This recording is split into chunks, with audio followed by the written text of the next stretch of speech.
नमस्कार, बहुत स्वागत है आप सभी का टोटल टीवी में और मैं हूं आपके साथ जया पाल। आज हम हमारे खास कार्यक्रम में चर्चा करेंगे निकाय चुनाव से पार्टी में गुटबाजी रोकने की मुहिम पर।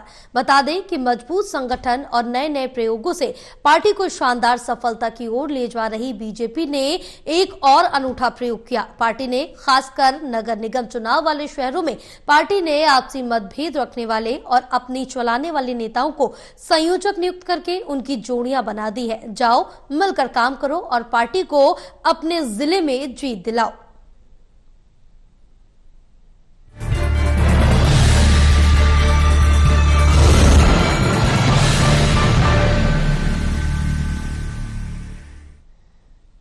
तो आज हम इसी पर चर्चा करेंगे। हमारे साथ खास मेहमान जुड़ चुके हैं। वरिष्ठ पत्रकार वीरेंद्र सोनी जी हमारे साथ जुड़े हुए हैं। एसोसिएट एडिटर देवेंद्र कथुरिया हमारे साथ जुड़े हैं। Associate editor doctor Mahesh Kumar हमारे साथ जुड़े। आप तीनों का बहुत स्वागत है टोटल टीवी में। आज हम गुटबाजी को लेकर बीजेपी ने जो मुहिम चलाई है, जो तुरुप का इक्का फेंका, इसी पर चर्चा करेंगे। लेकिन उससे पहले दिखाएंगे एक रिपोर्ट। भजनलाल आखिरी बार 1991 से 1996 तक प्रदेश के मुख्यमंत्री रहे थे। पुराने लोग बताते हैं कि वो जिलों में डीसी और एसपी दो ऐसे अफसरों को लगाते थे जिनकी आपस में ज्यादा नहीं बनती थी। दोनों शाम को एक दूसरे की रिपोर्ट सीएम को देते थे। आज की बीजेपी भी कहीं कहीं पार्टी की गुटबाजी से परेशान है।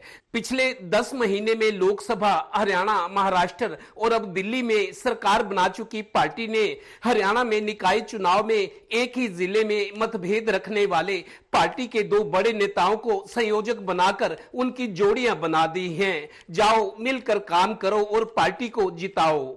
मसलन रोहतक में अंदर खाते एक दूसरे के विरोधी डॉक्टर अरविंद शर्मा, मनीष ग्रोवर की जोड़ी, फरीदाबाद में विपुल गोयल, राजेश नागर की जोड़ी, अंबाला में अनिल विज, असीम गोयल की जोड़ी, यमुनानगर में घनश्याम दास अरोड़ा, कंवरपाल गुर्जर की जोड़ी, हिसार में कमल गुप्ता, नवीन जिंदल की जोड़ी। यानी 29 शहरों में बीजेपी के ऐसे नेताओं की जोड़ियां बनाई गई हैं जिनमें आपस में बनती नहीं। वाह, क्या फार्मूला निकाला है। मेयर के और 26 के 26 पार्षदों के कार्यालय का आज जो हमारा प्रमोद बीज का कार्यालय था, इसमें आज मेन ऑफिस का कार्यालय यहाँ खोल दिया गया है पार्टी की तरफ से, जिसमें सभी 26 के 26 पार्षद यहाँ उपस्थित थे। और मेयर की कैंडिडेट थी हमारे बनवारी लाल, जो पूर्व कैबिनेट मिनिस्टर हैं, उनको जिम्मेदारी सौंपी गई पानीपत की। हमारे आज़ाद सिंह बहुत सोनीपत से बहुत मजबूत साथी हैं पार्टी के, और भाई प्रमोद बीज है, गजेंद्र जी, और पार्टी संगठन की तरफ से मेरी ड्यूटी भी यहीं पर पानीपत में रहेगी। गौरतलब है कि निकाय चुनाव में प्रदेश में कई जगह बीजेपी ने 10 दिन पहले ही उम्मीदवार घोषित कर दिए हैं। वो डोर टू डोर कर रहे हैं, वोट मांग रहे हैं, फिर कस्में वादे कर रहे हैं। पर पानीपत जैसे शहर में कांग्रेस अभी मेयर पद का उम्मीदवार तलाश रही है।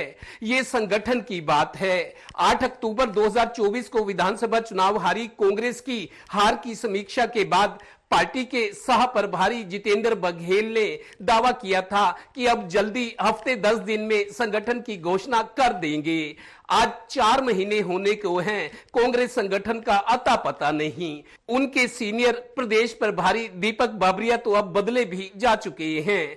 सियासत की समझ रखने वाले एक नेता की ये टिप्पणी कांग्रेस को झकझोरने वाली है। लगता है कांग्रेस सामूहिक आत्महत्या करना चाह रही है। Haryana bureau, total news. चलिए चर्चा की शुरुआत करेंगे। देवेंद्र, सबसे पहले आपके पास आएंगे, क्योंकि एक तरफ अगर हम बात कांग्रेस की पहले कर ले तो कांग्रेस में काफी लंबे समय से हरियाणा में गुटबाजी साफ तौर से देखने को मिल रही है, और इस बीच बीजेपी को जरा सी गुटबाजी की आहट हुई और बीजेपी ने अपना तुरुप का इक्का चल दिया और विरोधी गुटों के नेताओं को एक साथ लाकर अब 29 संयोजक बना दिए। क्या कुछ कहना है इस पर आपका? देखिए, जय संगठन की बात है। बीजेपी का संगठन पिछले कुछ सालों में हम देख रहे हैं, जब से अमित शाह राष्ट्रीय अध्यक्ष बने, जेपी नड्डा हैं, लगता था कि समझे नहीं, मेरे को लगता है पहले से ज्यादा चमक रहा है संगठन बीजेपी। और जिस तरीके से मैंने 10 महीने में आप देखिए इतनी शानदार सफलता, मेरे को लगता है ये पीरियड पिछले 1 साल का बीजेपी का golden period, even diamond period कह सकते हैं कि एक के बाद एक शानदार सफलता। और आज भी बीजेपी कहां खड़ी है और कांग्रेस कहां है जी। तो पिछले 10 साल में जैसे कैसे सीटें घटी, लेकिन लोकसभा में मोदी जी तीसरी बार प्रधानमंत्री बने। हरियाणा के चुनाव हुए 5 महीने बाद, हरियाणा जीता। उम्मीद नहीं थी, फिर भी हरियाणा जीता। उसके बाद 1-1.5 महीने बाद महाराष्ट्र जीता, फिर 1.5-2 महीने बाद दिल्ली की बारी आई, दिल्ली भी जीता। और इतनी शानदार सफलता के बाद अब निकाय चुनाव में देखिए इतना जोर नहीं लगाता, लेकिन बीजेपी, मेरे को याद है दिल्ली विधानसभा से पहले विधानसभा चुनाव के दौरान भी मुख्यमंत्री, केंद्रीय मंत्री और प्रदेश लगातार कई मीटिंगें कर रहे थे हरियाणा के निकाय चुनाव को लेके। साथ साथ दिल्ली में भी प्रचार किया हरियाणा के नेताओं ने, तो दिल्ली में शानदार सफलता मिली। अब निकाय चुनाव पर जितना जोर बीजेपी लगा रही है, शायद अभी तक मेरे ख्याल किसी पार्टी ने नहीं लगाया होगा। और यही वजह है कि देखिए एक नया तरीका निकाला है पार्टी ने, एक नया फार्मूला कि जो नेता गुटबाजी करते हैं, कांग्रेस वाले भूपेंद्र हुड्डा परसों कह रहे थे कि गुटबाजी की बात तो आप बीजेपी वालों से पूछो, अनिल विज से पूछो, वो बताएंगे, परसों उन्होंने बोला है। लेकिन आप देखिए क्या फार्मूला निकाला, क्या तरीका निकाला। एक जिले में 2 बड़े नेता जो आपस में एक दूसरे के खिलाफ मतभेद रखते हैं, एक दूसरे अपनी अपनी चलाना चाहते हैं बीजेपी के नेता, लेकिन बीजेपी ने एक ऐसा तरीका निकाला कि दोनों को जोड़ियां बना दी और जाओ गाड़ी में बैठ के प्रचार करो, पार्टी को रिजल्ट चाहिए। किसी कॉर्पोरेट ऑफिस की तरह तेजी से फैसले उन पर अमल हो रहा है। तो ये बीजेपी देखिए एक नया जो फार्मूला निकाला है कि विरोधी नेताओं को आपस में जिम्मेदारी सौंप दी, जाओ फील्ड में जाओ, पार्टी को जीत दिलानी है और आपकी जिम्मेदारी और जवाब दी है, ये एहसास कराया जा रहा है। और दूसरी तरफ कांग्रेस है, मायूसी का माहौल है, लेकिन चुनाव तो लड़ना है कांग्रेस को। ऐसी स्थिति में लोग मान रहे हैं कि ज्यादातर जगह पे मेरे को लगता है बीजेपी बहुत मजबूत हो गई है। और जिस तरीके से फैसले पर फैसले, मीटिंगें, फैसले, उस पर अमल, उसकी मॉनिटरिंग जबरदस्त।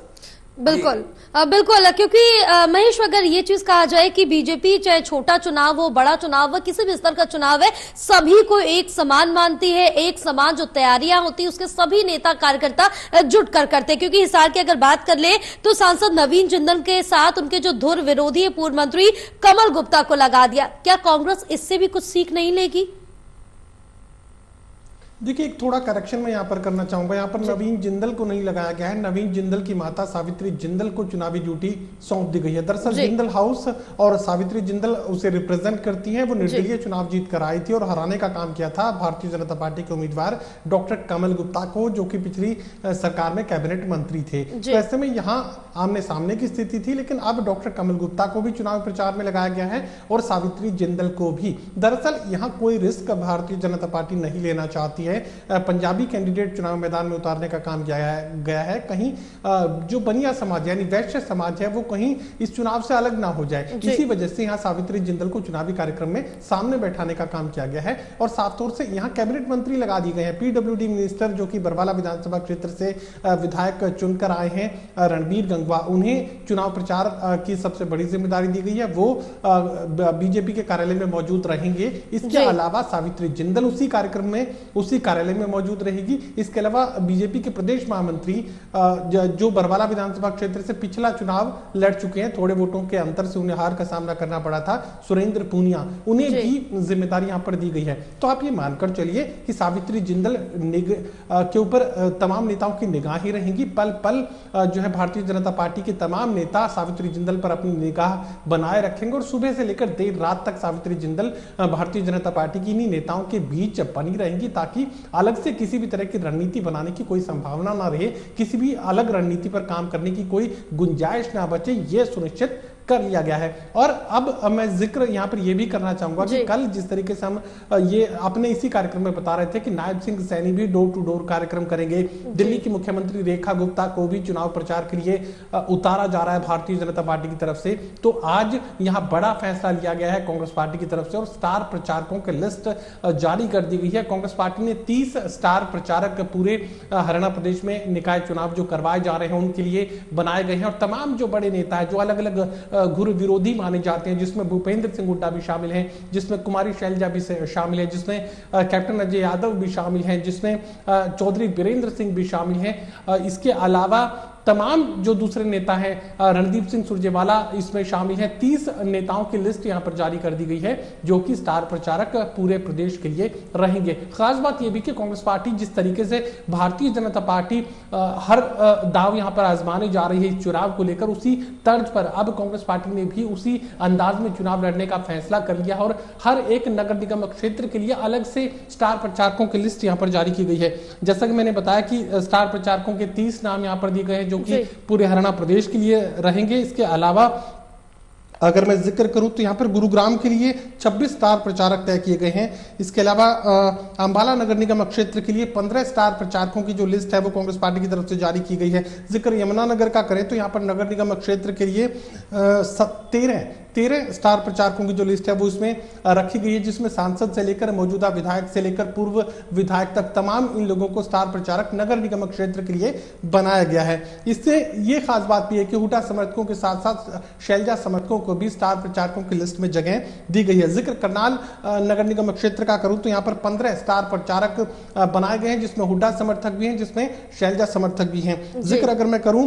हिसार नगर निगम क्षेत्र का तो यहां पर 18 स्टार प्रचारकों की लिस्ट दी गई है और ये सुनिश्चित करने की कोशिश की गई है कि तमाम जो स्टार नेता हैं कांग्रेस पार्टी के, जो मौजूदा सांसद हैं जयप्रकाश, उन्हें इस लिस्ट में सबसे ऊपर रखा गया है। इसके बाद चौधरी बीरेंद्र सिंह का नाम रखा गया है। शीशपाल केरवाला जिन्हें हिसार का प्रभारी लगाया गया था, चुनाव प्रभारी, उन्हें इस लिस्ट में रखा गया है। प्रदीप नरवाल, परमवीर सिंह जो कि साथ लगते टोहाना विधानसभा क्षेत्र से कांग्रेस पार्टी की टिकट पर एमएलए बने हैं, विधायक वो जीत कर आए हैं, उन्हें इस लिस्ट में रखा गया। जरनैल सिंह, बलवान सिंह दौलतपुरिया जो कि हिसार के साथ लगते फतेहाबाद से कांग्रेस पार्टी के विधायक हैं, उन्हें भी इस लिस्ट में शामिल किया गया है। चंद्र प्रकाश, आदमपुर विधानसभा क्षेत्र जो कि भव्य बिश्नोई को चुनाव मैदान में हराकर कांग्रेस पार्टी के विधायक बने हैं, उन्हें इस लिस्ट में शामिल किया गया। नरेश शेलवाल, उकलाना आरक्षित सीट से कांग्रेस पार्टी के मौजूदा विधायक हैं। जस्सी पेटवा, डांडोन विधानसभा क्षेत्र से कांग्रेस पार्टी के मौजूदा विधायक है। रामनिवास घोडेला जो कि बरवाला विधानसभा क्षेत्र से कांग्रेस पार्टी के उम्मीदवार थे और यहां पीडब्ल्यूडी मिनिस्टर रणबीर गंगवा के सामने उन्हें चुनाव मैदान में हार का सामना करना पड़ा था। बजरंग दास गर्ग को इसमें रखा गया है। राहुल मक्कड़, हांसी विधानसभा क्षेत्र से कांग्रेस पार्टी ने चुनाव मैदान में उतारा था, लेकिन यहां उन्हें हार का सामना हांसी विधानसभा क्षेत्र में करना पड़ा था। विनोद भ्याना यहां पर भारतीय जनता पार्टी के विधायक चुनकर आए थे। तेलूराम जागड़ा, योगेंद्र योगी और धर्मवीर कोलेखां, यानी कुल 18 लोगों को हिसार नगर निगम क्षेत्र के लिए स्टार प्रचारक बनाया गया। तो मानकर चलिए कि अगर भारतीय जनता पार्टी अपना हर बड़ा दाव आजमाने जा रही है तो कांग्रेस पार्टी भी अपने मौजूदा सांसद, मौजूदा विधायकों, पूर्व विधायकों, तमाम स्टार प्रचारकों को जो कि अलग अलग जाति से संबंध रखते हैं, अलग अलग शक्ति केंद्र जिन्हें माना जाता है, एक साथ इस चुनाव में उतारने जा रही है। बिल्कुल, कांग्रेस भी अपने स्टार प्रचारकों को उतारने जा रही है। विनीश भी, क्योंकि जिस तरह से अभी हमारे एसोसिएट एडिटर ने यहाँ पर बताया कि कांग्रेस भी अब पुरजोर यहाँ पर जमीनी स्तर पर जो तैयारियां वो करने लगी, लेकिन कांग्रेस अपना डैमेज कंट्रोल नहीं कर पा रही क्योंकि बीजेपी को जरा सी आहट हुई और अपना जो दांव था वो खेल दिया है, यानी कि किसी भी तरह का डैमेज कंट्रोल बर्दाश्त नहीं किया जाएगा। उसको तुरंत रिपेयर करने की जो कोशिश है वो बीजेपी की तरफ से कर दी गई है। इन संयोजकों को अपने अपने क्षेत्र में लगा दिया गया जो कि एक दूसरे के धुर विरोधी है। देखिए, एक माना जा सकता है कि वो धुर विरोधी हैं, लेकिन एक संगठन की व्यवस्था है, ऐसा इस उद्देश्य से नहीं किया गया कि वो एक दूसरे के विरोधी हैं। देखिए, वो उस जिले से हैं, जिन जिनकी ड्यूटी लगाई गई है वो जिले से संबंधित हैं, नगर निगम से उनका सरोकार है। तो जो नगर निगम हो, नगर पालिका हो, नगर परिषद हो, उनका उस जिले से सरोकार है, इसलिए उनको जो है ये दायित्व दिया गया है। और देखिए, भारतीय जनता पार्टी ने क्लस्टर व्यवस्था भी लागू की है, 3-4 वार्ड को मिलाकर एक क्लस्टर बना दिया गया है। जिस तरह भारतीय जनता पार्टी लोकसभा विधानसभा का चुनाव लड़ती है, उसी व्यवस्था के तहत ही नगर निगम का ये चुनाव लड़े जा रहे हैं। तो एक पार्टी की संगठन की अपनी एक विशेषता है, तो उसको हम ये कहेंगे कि उनको एक धुर विरोधी है। देखिए, अब अंबाला जिले में असीम गोयल भी हैं, अनिल विज भी हैं, और देखिए भारतीय जनता पार्टी की अपनी एक व्यवस्था है, तो उसके अंदर उनकी ड्यूटी लगाई गई है। और इस तरह देखिए, जो अभी सावित्री जिंदल हैं वो भारतीय जनता पार्टी की प्राथमिक सदस्य नहीं है, वो निर्दलीय चुनी गई है, तो वो अंत तक निर्दलीय ही रहेंगी, वो कोई पार्टी में शामिल नहीं हो सकती। अगर किसी पार्टी में शामिल होती हैं तो उनकी सदस्यता चली जाती है, तो इसलिए जो है वहां नवीन जिंदल का उपयोग किया जा रहा है। हालांकि देखिए, काम तो सावित्री जिंदल भी करेंगे, जिंदल ऑन द रिकॉर्ड जो है भारतीय जनता पार्टी की सदस्य नहीं है। तो इस तरह की तकनीकी व्यवस्था है। और ये देखा जाए कि अब कांग्रेस के अंदर ये संकट इसलिए आ रहा है कि कांग्रेस के पास अगर देखिए, अगर विधानसभा चुनाव बाद में होने होते, यानी कि अभी विधानसभा चुनाव होने होते तो आप देखते कांग्रेस के टिकट दावेदारों की संख्या बहुत अधिक होती, क्योंकि अब कुछ है नहीं। अब जो माहौल भी है वो भारतीय जनता पार्टी का है। तो और देखिए, कांग्रेस से मुकाबला नहीं है, भारतीय जनता पार्टी का भारतीय जनता पार्टी से मुकाबला है। वो कैसे? वो इस रूप में देखा जाएगा कि भारतीय जनता पार्टी ने पिछले निकाय चुनाव में कितना मत प्रतिशत हासिल किया, कितनी बढ़त प्राप्त की, विधानसभा चुनाव में भारतीय जनता पार्टी को कितने वोट मिले और अब निकाय चुनाव में कितने मिल रहे हैं, लोकसभा चुनाव में कितने मिले और अब कितने निकाय चुनाव में मिल रहे हैं। तो भारतीय जनता पार्टी का आपस में ही मुकाबला है, मतलब कांग्रेस से मुकाबला है नहीं। कांग्रेस तो मात्र औपचारिकता के लिए चुनाव लड़ रही है, कांग्रेस ने तो सिर्फ अपना मत प्रतिशत देखना है। अगर कांग्रेस इन हालातों में भी अगर कुछ सीटें ले जाती है तो ये कांग्रेस की उपलब्धि है। और ये कांग्रेस के लिए इस बात की, देखिए अब रोहतक के अंदर जो संसदीय क्षेत्र है वो दीपेंद्र हुड्डा है, सिरसा में कुमारी शैलजा है, तो इन इलाकों में तो निश्चित रूप से कांग्रेस की का प्रदर्शन रहता है, सबकी निगाहें रहेंगी। बाकी जिलों में तो भारतीय जनता पार्टी है, तो भारतीय जनता पार्टी का जो प्रदर्शन है वो अपने प्रदर्शन से कैसा रहता है, सिर्फ इस बात की तुलना है। और देखिए, भारतीय जनता पार्टी ने अब संकल्प पत्र भी 24 फरवरी को जारी करने जा रही है, और कांग्रेस जो अभी बहुत पीछे है। कांग्रेस तो अभी पानीपत में उम्मीदवारी तय नहीं कर पा रही।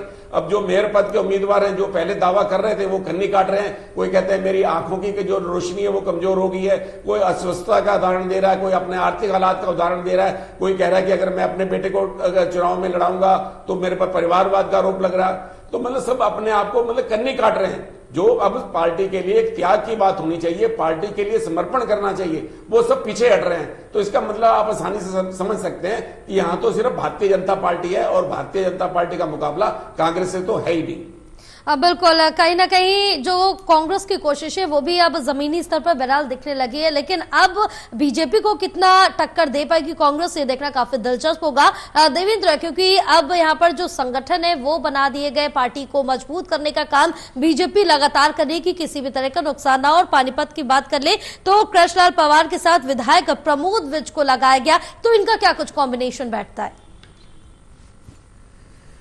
देखिए, पानीपत की बात करें जया, पानीपत में जो मेयर पद सबसे बड़ा पद है, क्योंकि पिछली मेयर अवनीत कौर बीजेपी से 75,000 वोटों से जीती थी। अब बीजेपी वाले हुंकार भरे कि 1 लाख वोटों से कोमल सैनी जो बीजेपी की अधिकृत प्रत्याशी है मेयर पद की। दरअसल कोमल सैनी जो मेयर पद की प्रत्याशी है पानीपत से, वो मुख्यमंत्री की उनकी सिफारिश पर, उनकी कृपा, उनके आशीर्वाद से है। क्योंकि सैनी बिरादरी है, जाहिर है थोड़ा सा सॉफ्ट कॉर्नर रहता है, तो कोमल सैनी की छवि अच्छी है। 5 साल पार्षद रही है, हमने देखा शोरगुल, सदन में विवाद थे, लेकिन विवादों से, शोरगुल से दूर रही, काम भी किए, विकास करे, और बहुत सौम्य महिला मानी जाती है। उनके तौर तरीके, उनका बात करने का तरीका, शराफत, मतलब देखिए राइट चॉइस है, मैं मानता हूं कोमल सैनी, और इसी वजह से पानीपत के लिए एक अलग रणनीति बनाई गई है। दरअसल पिछला चुनाव विधानसभा में कैसे जीता बीजेपी ने, तीसरी बार सरकार बनी, बैकवर्ड कार्ड खेला गया, बैकवर्ड के अलावा प्लस अदर्स जो मोदी जी के प्रशंसक थे या बीजेपी विचारधारा के थे, व्यापारी थे, तो बैकवर्ड को फोकस में रखकर चुनाव लड़ा गया विधानसभा और जीती। अब चूंकि यहां बैकवर्ड क्लास से आती है, बैकवर्ड बी कैटेगरी से है कोमल सैनी, क्योंकि यहां अग्रवाल और पंजाबी बहुतायत में है, व्यापारी हैं, शहरी हैं, उनको थोड़ा नाराजगी इस बात की कि अग्रवाल या किसी पंजाबी को जो ज्यादा मतलब प्रभावी हैं व्यापार में, आबादी में, खर्च करने में, संपर्क में, जीत की संभावना में थोड़ी सी नाराजगी है। लेकिन उसका एक अलग तरह की रणनीति पानीपत के लिए तैयार की है बीजेपी ने। यहां बैकवर्ड तो है ही कोमल सैनी, बैकवर्ड बी, लेकिन बैकवर्ड के साथ एससी को जोड़ा गया है। उसकी वजह यह है कि बनवारी लाल जो एससी समाज से आते हैं, पूर्व कैबिनेट मंत्री है, उनको पानीपत की जिम्मेदारी दी गई है, और कृष्ण पवार जो मौजूदा कैबिनेट मंत्री है और बड़े नेता हैं कृष्ण पवार, उनको भी ड्यूटी पानीपत है। मतलब बैकवर्ड तो है ही कैंडिडेट, बैकवर्ड प्लस एससी कर दिया। उसके अलावा जो कोर वोट बैंक है, व्यापारी, अग्रवाल, ब्राह्मण, पंजाबी, तो एक खास रणनीति बनी। और 25 तारीख को, इसी 25 बाद 21 तारीख है, मुख्यमंत्री खुद आ रहे हैं। कोमल सैनी जो मेयर प्रत्याशी है पानीपत में, उसका पर्चा भरवाने के लिए पूरी कोशिश की जा रही है, backward plus SC plus others, ताकि 1 लाख की जीत की जो हुंकार है। क्योंकि पिछली बार अवनीत कौर पंजाबी प्लस सिख का कॉम्बिनेशन था, बाकी बीजेपी के लोग थे 75,000, लेकिन 1 लाख की जीत का दावा करे। इसी वजह से एससी समाज के 2 बड़े नेताओं की ड्यूटी लगाई गई है, बैकवर्ड खुद है ये, और बाकी जो विचारधारा के लोग हैं, समर्थक हैं, व्यापारी हैं, अग्रवाल, पंजाबी, ब्राह्मण, मतलब सभी लोग लग गए। तो मेरे को लगता है संभावनाएं बहुत प्रखर लग रही हैं कोमल सैनी की। बिल्कुल, लेकिन अब जिस तरह से देखिए कि बीजेपी लगातार यहाँ पर अपना संगठन तो मजबूत है ही, बीजेपी का आगे की जो कार्य है चुनाव के लिए वो लगातार जमीनी स्तर पर साफ तौर से नजर आ रहे हैं। और महेश, लेकिन जिस तरह से जिक्र करें बीजेपी तो अपना कार्य जमीनी स्तर पर साफ तौर से कर रही है और वो दिखने भी लगे हैं। वहीं कांग्रेस कहीं ना कहीं अगर ये नगर निकाय चुनावों की बात करें तो इसमें भी थोड़ी स्लो जरूर चल रही है।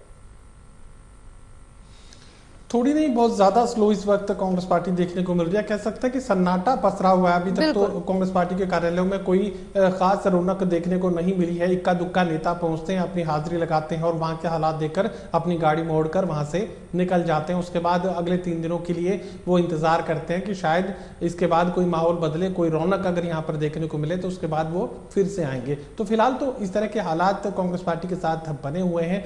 ये शुरुआत यहाँ पर की गई है, स्टार प्रचारकों की लिस्ट यहाँ पर तैयार की गई है और तमाम नेताओं को जिम्मेदारियां दी गई हैं। अब ये नेता कितनी जिम्मेदारी निभाएंगे ये देखना बेहद दिलचस्प रहने वाला है। अंदरूनी हालात जिस तरीके के कांग्रेस पार्टी के विधानसभा चुनाव के दौरान देखने को मिले, उन परिस्थितियों में क्या कोई परिवर्तन नजर आएगा? क्या अपनी हार से कांग्रेस पार्टी के नेता कोई सबक लेंगे? ये सबसे बड़ा सवाल है जिसका जवाब अगले 1-2 दिनों के भीतर जो है देखने को मिलेगा। एक नगर निगम क्षेत्र के लिए स्टार प्रचारकों के 15-18 स्टार प्रचारक तो आपने बना दिए, लेकिन ये स्टार प्रचारक अपनी क्या भूमिका अदा करेंगे? कितने स्टार ये बनकर दिखाएंगे और कितने वोटों को आकर्षित ये करेंगे? कितने वोटों का बंदोबस्त ये करेंगे? ये स्टार प्रचारक बनने के बाद कांग्रेस पार्टी के उम्मीदवार के कार्यालय तक पहुंचेंगे भी कि नहीं पहुंचेंगे? ये तमाम सवाल हैं जिनके जवाब अगले 1-2 दिनों के भीतर कांग्रेस पार्टी के नेताओं की तरफ से देखने को मिलेंगे। एकजुटता अगर आती है, नेता तमाम अगर कोशिश करते हैं तो फिर चुनावी मुकाबला उठता हुआ नजर आएगा, कांग्रेस पार्टी का ग्राफ उठता हुआ नजर आएगा। लेकिन ये तब होगा